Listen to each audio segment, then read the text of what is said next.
Oi, gente. O Monark recebeu a Bia Kicis no programa dele e juntos disseram tantas besteiras e coisas absurdas que a gente precisa rebater. Mas é importante também a gente saber como é que está operando a mente dos bolsonaristas e dos conspiracionistas, porque vocês vão ver, eles reproduzem aqui muitas teorias da conspiração. E eu vou ter que parar o vídeo em vários momentos para rebater, mas vamos lá. Começamos mais um ano aí um ano bem diferente esse ano, na verdade, né? É. Vai ser um ano de luta, né? Muita. Porque a gente colocou o Lula de presidente. A Então... gente não, tá? Colocaram aí, tá? Eu não contribuí pra isso. Pode crer, pode crer. É, mas ele tá lá, infelizmente, e já tá dando uma... Como... Eu ajudei a colocar. Quer colocar a culpa em alguém? Pode colocar culpa em gente como eu. Vamos lá. Como que tá? Como que tá a situação lá no Congresso? Assim, a gente tá se organizando como oposição, né? Porque se é uma coisa que a gente aprendeu com o PT, é a fazer oposição. Porque os caras infernizaram a vida do governo Bolsonaro 4 anos sem trégua. Desde o primeiro dia, não tinha trégua. Sim, já tinha pedido de impeachment antes dele... Então, assim, a gente tá se organizando para fazer uma oposição também consistente, firme, aguerrida. Desde que deixem a gente, né? Desde que deixem a gente fazer essa oposição. E aí eu me refiro, né, às perseguições políticas. Porque a gente sabe que hoje, né, no Brasil, infelizmente, não existe mais ordenamento jurídico, não existe segurança jurídica. Eu sou advogada, fui procuradora de Estado 24 anos. Caramba. Então, eu fui formatada, né, assim, dentro do que é o ordenamento jurídico, o que é a lei, você sabendo o que você pode fazer, o que você não pode. Se você transgredir a lei, quais são as punições possíveis, né? Sabe o que não pode fazer, Bia? Passar pano para terrorista, tipo você fez com relação aos atos golpistas de 8 de janeiro. Você quer o direito para passar pano para terrorista. E isso não pode. Isso não pode. Assim como não podia o Bolsonaro elogiar um torturador. Mas você apoiou essa figura.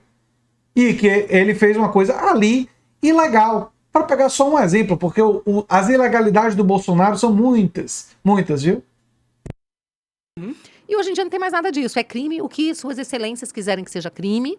Depende de quem fala, de quem faz e não do quê. Sim. Então a insegurança jurídica é muito grande. Mas, então, fazendo esse adendo, quero dizer que nós estamos aqui preparados para sermos uma oposição muito firme. Pode crer. É complicado, assim, falar realmente em oposição nesse cenário, né? Porque muitos parlamentares não podem realmente falar o que querem na internet hoje em dia. Estão sob ameaça de ser censurados.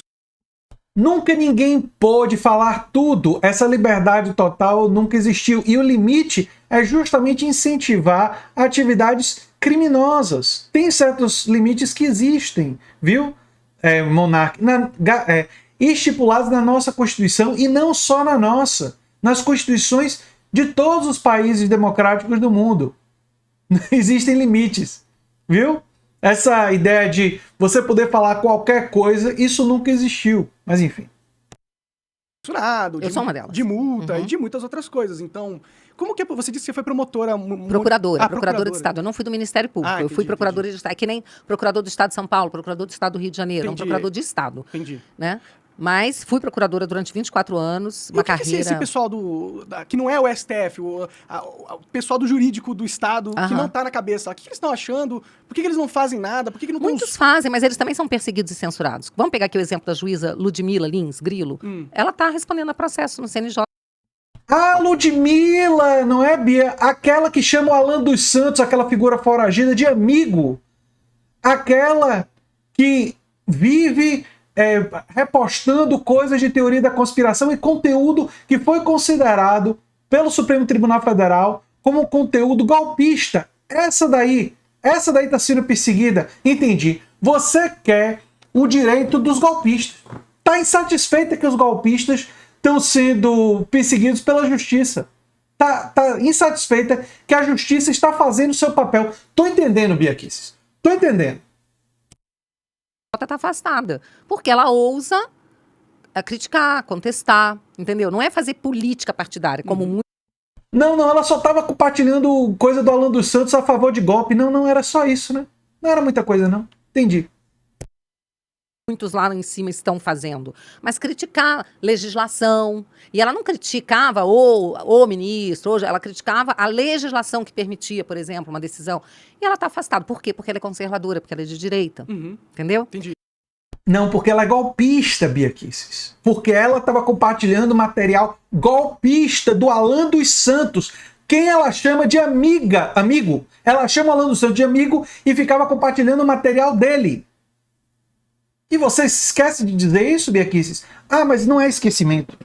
Né? É absolutamente intencional, porque você não quer, nesse momento, atrelar-se ao golpismo. Mas em outros momentos você passa pano, né? Como passou pano há 4 dias atrás, dizendo que o pessoal que foi preso nem tinha feito nada e tal. Entendi.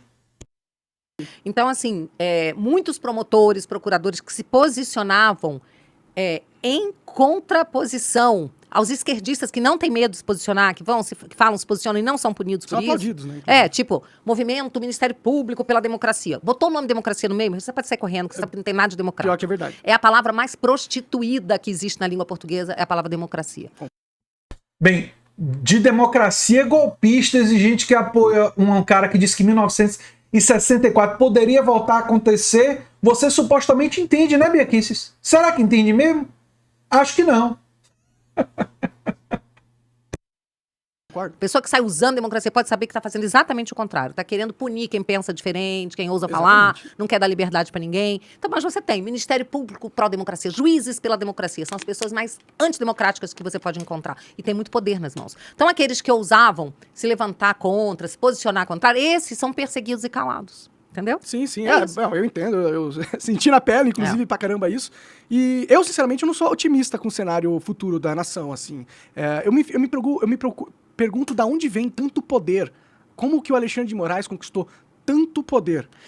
Ele foi criando os meios de ação. Não existe poder sem meio de ação. Então você tem lá na Constituição, todo poder emana do povo. Ok, mas qual é o meio de ação que o povo tem? Assim, nos Estados Unidos, você tem a segunda emenda que garante que todo cidadão tem direito a se defender, tem direito a possuir armas, portar. Você não entende nem da segunda emenda. Ali fala de uma milícia bem regulada. O direito é da milícia bem regulada de portar armas. A segunda emenda da Constituição dos Estados Unidos. E que estava falando fundamentalmente do direito de uma população se opor a um governo tirânico. E um governo que vai atacar essa população. Aí a população organizada pode enfrentá-lo. Qual é a possibilidade hoje, com o Pentágono, com drones, de uma população norte-americana enfrentar o governo? Nenhuma. Não tem chance de enfrentar o Estado e o complexo industrial militar. Essa legislação foi feita na época do Mosquete. Entendeu? Mas enfim. Armas. E o mais interessante é que se você for olhar o histórico disso daí, não é para se proteger dos bandidos, é para se proteger do Estado, da tirania do Estado. Entendeu? Sim. Ah, falou uma coisa que é correta. É para se proteger da tirania do Estado, sim. Na época do Mosquete. Na época que poderia se enfrentar um exército do Estado na época. Na época atual dos drones não faz muito sentido, não. Mas enfim. E aqui fica essa palhaçada de dizer que tem que desarmar o cidadão. É desarmar o cidadão de bem. Sim. Porque o bandido está cada vez mais armado, até os dentes. Verdade. Então, se você... Aí a narrativa bolsonarista que vai desarmar os cidadãos de bem, não é como não tivesse cidadão de bem que não cometesse crime, né? Mas essa história de cidadão de bem, isso daí é profundamente fascista. Lembra a ideia de superioridade de um povo sobre o outro, não é? No caso dos nazifascistas, era uma coisa de raça. Aqui no Brasil é a diferenciação supostamente moral, mas a estratégia de uns superiores aos outros se repete igualzinha, sem muita diferença. Você tira os meios de ação da população, não tem poder. Ninguém tem poder sem meio de ação. Já uma pessoa, o Alexandre de Moraes, ele foi fazendo isso, ele foi criando meios de ação para ele. Ele botou Polícia Federal no gabinete dele, a escolha dele, delegado, PF, tudo. O presidente não pôde nomear um diretor-geral da PF, que era o Ramagem na época, né? Entraram com a ação, o Supremo impediu. E hoje... O Ramagem tinha vários motivos para ter oposição à indicação dele, viu? É bom lembrar disso. Eu fiz até um vídeo na época sobre. O Alexandre de Moraes tem a polícia dele. que ele escolhe, Aham. entendeu? Ele criou um estadinho, né, lá no então, STF. como ele se deu, né, ele foi criando aos poucos os meios de ação, hoje ele pode tudo. Mas porque, tipo, o Senado não... Hoje ele pode tudo. O delírio bolsonarista realmente não tem limite. Só porque o Alexandre de Moraes atuou contra as mentiras do bolsonarismo e contra o golpismo bolsonarista, inclusive aquele que era disseminado nas redes sociais, de repente ele pode tudo. Pode tudo. Tem poderes, superpoderes. Os bolsonaristas tratam Alexandre de Moraes como o Thanos, como se fosse um vilão dos quadrinhos. Você escuta eles descrevendo o Alexandre de Moraes, é quase um medo assim de um vilão super poderoso, que, entendeu? Foi acumulando muitos poderes especiais e de repente se tornou o dono do Brasil. Nunca impeachmentou ele? Por que nunca pôs no lugar? De onde Boa como ele comprou esse apoio tão forte nas instituições? Pois é, o problema é que nós temos à frente do Senado uma pessoa que não faz o que teria que fazer, a sua missão constitucional, porque a nossa Constituição criou lá sistemas de freios e contrapesos. Se você tem 3 poderes que devem ser independentes e harmônicos, eles têm que poder se contrapor um ao outro quando algum deles se excede. Quem pode, de alguma forma, limitar ações que extrapolem, né, do Supremo Tribunal Federal, ações de ministros, de integrantes do Supremo, é o Senado. Por meio do quê? Do impeachment, né? Por meio também, por exemplo, quando você vai sabatinar um candidato ao Supremo, você tem que poder espremer o bicho mesmo. Nos Estados Unidos, eles demoram, às vezes, meses para fazer uma sabatina, para dar um resultado. E o cara tem que se preparar pra caramba. Exatamente. Né? Aqui o cara chega, fala um monte de coisa, depois faz tudo o contrário e fica por isso mesmo. Pode crer. Né? E assim, infelizmente... Não, sabe o que é, Bia Kicis? É que o Rodrigo Pacheco, ele não embarcou no golpismo. E ele entende, como a maioria dos brasileiros entendem, que o golpismo precisa ser combatido, que discurso autoritário precisa ser combatido. É só isso. É só isso. O Rodrigo Pacheco, né, não faz o seu dever constitucional, né, de levar adiante os pedidos de impeachment, que são muitos. Mas por que ele não faz isso? Essa é a questão. Vai saber por quê, né? Bom, Vai saber por... Só porque ele não embarcou no bolsonarismo. Só isso. Ele não embarcou na narrativa bolsonarista que o Alexandre de Moraes é um vilão estilo Thanos. É só por isso. Ele não embarcou nessa narrativa. Ele não entrou no bonde bolsonarista. Só isso. Ideias do porquê. Né? Eu tenho umas teorias. A gente sabe que algum interesse ele tem. Eu não posso afirmar, porque eu seria leviano em dizer qual o interesse dele. Eu posso dizer que ele não está fazendo o seu papel. Agora, qual o interesse dele, eu não tenho como apontar. Uma coisa que eu achei interessante do Pacheco, que uma vez eu estava acompanhando as redes sociais dele, e eu vi ele colocando várias coisas da ONU, governo mundial. Pra mim, eu sinto que ele é um cara ligado a instituições internacionais que hoje comandam o país, entendeu? O mundo. O mundo. Lá vem a narrativa globalista. Só falta citar o Jorge Soros. Achando que existe um cabal mundial marxista globalista. Nós vivemos num mundo dominado por interesse de grandes corporações empresariais, capitalistas. Elas mandam muito mais. E aí vem a narrativa globalista desse povo. É fogo, viu? É fogo. Entendo você ter dificuldade de aguentar. Estão tentando, né? Tem um outro lado do mundo ali que tá brigando pra caramba contra isso. Mas eu sinto que esses são as pessoas, inclusive, que dão o poder para o Alexandre de Moraes. Eu acho que tem toda uma conspiração internacional que garante esse poder desses agentes políticos que estão conseguindo passar por cima da Constituição. Não, com certeza. E Eles não estão sozinhos. Eles sabem que eles têm as costas quentes. Não, vou corrigir você, Monark. Estão fazendo cumprir a Constituição. Cumprir a Constituição. Viu? Não é estão passando por cima, não. Estão fazendo cumprir. E lá vem a narrativa globalista. Eu não aguento, não. É muita... E essa teoria da conspiração vem direto... Cópia mal feita do Olavo de Carvalho, da extrema-direita americana, que vem... O globalismo vem no mesmo lugar do marxismo cultural, e o marxismo cultural remonta aonde? No nazifascismo. Os nazistas diziam que existia o bolchevismo cultural. Essa é a origem de toda essa conspiração. Mas, enfim. Sim. Né? Não é só o Alexandre, a gente tem o Barroso. O Barroso é um legítimo representante do globalismo. Pode As crer. teses que ele defende são altamente globalistas. E o Lula, durante a campanha, ele chegou a falar que tem coisas, por exemplo, questões que afetam o mundo inteiro, como questões de saúde, de clima, que não deveriam passar pelo Congresso dos países, deveriam ser decididos lá por esses organismos. Isso é um perigo, gente, porque são burocratas que ninguém elege. Ninguém elege. Sim, é E uma forma outra, eu acho que assim, Não me lembro do Lula falando exatamente isso. O que ele falou foi que existem questões climáticas que merecem uma discussão mundial, e ele está correto. Porque interessa todos os países do mundo e tem que passar por organismos internacionais. Isso não significa abrir mão da legitimidade do Brasil, do poder do Brasil sobre o território brasileiro. Ele nunca falou isso. Mas você pega uma parte, distorce outra parte e aí vem a narrativa bolsonarista, né? Mas enfim, a gente sabe como é. como uma representante do povo, né? O que que eu vejo? Nós temos que dar mais poder para o povo. Como é que você dá poder para o povo? Aproximando as pessoas que tomam as decisões da população. Então, a gente Sim, mas existe uma outra forma de dar mais poder para o povo, fazendo a população poder participar do processo decisório em relação a questões universais. E, Bia Kicis, queria lhe perguntar, você acha que se tiver uma discussão sobre a estatização progressiva do SUS ou sobre a privatização do SUS, você acha que o povo vai estar de que lado? Você acha que o povo vai querer um SUS mais forte, mais bem financiado?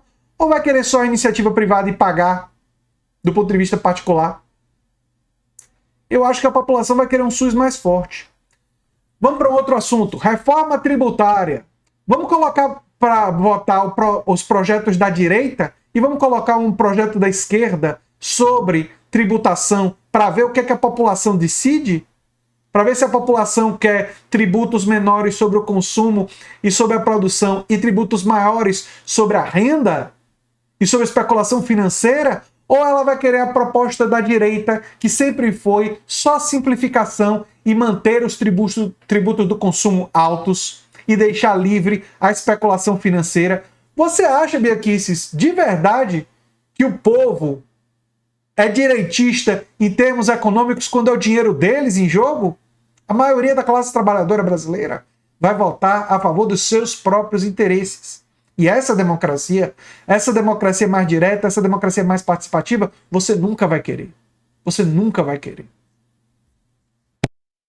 a gente tem que diminuir o poder da União e levar o poder para os estados e os municípios. Uma descentralização de poder. Descentralizar o poder, porque Não, tem que levar o poder para a população, para os cidadãos, para votar diretamente em propostas. E aí, vamos ver se a gente colocar as questões universais, aquelas que afetam todos para votar, como juros,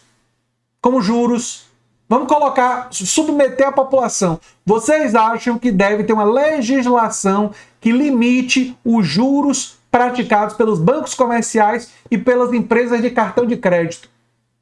Eu acho que a maioria da população brasileira vai defender limite de juros. Eu acho que a maioria da população brasileira vai estar do lado dela própria. Vai votar em interesse próprio. Quando ela perceber, quando for explicado para ela quais são as questões. Então vamos democratizar? Vamos! Vamos democratizar. Vamos trazer o poder mais para o povo nas questões universais. Mas isso, submeter esse tipo de votação, a direita não vai querer. Porque sabe e vai tomar uma... Se não sabe, vai tomar uma surpresa grande quando a população votar com seu próprio bolso. Eu sou André Teixeira Jacobina, o canal é a Nova Máquina do Tempo e, gente, esse tipo de mentirada e esse tipo de narrativa bolsonarista não pode ficar sem resposta. Se você gosta do que eu faço, se inscreva no canal, quem sabe se inscreva no curso Literatura e Política, Luta Antifascista pela Democracia, em que eu me aprofundo junto com o Fernando Drummond, justamente em explicar narrativas positivas a favor da democracia, a favor de direitos sociais, a favor de justiça social, para a gente não apenas criticar, mas a gente também propor um pouco do que eu fiz nesse vídeo. Um abração e até o próximo vídeo, e o link para o curso está no comentário fixado. Tchau, tchau, gente.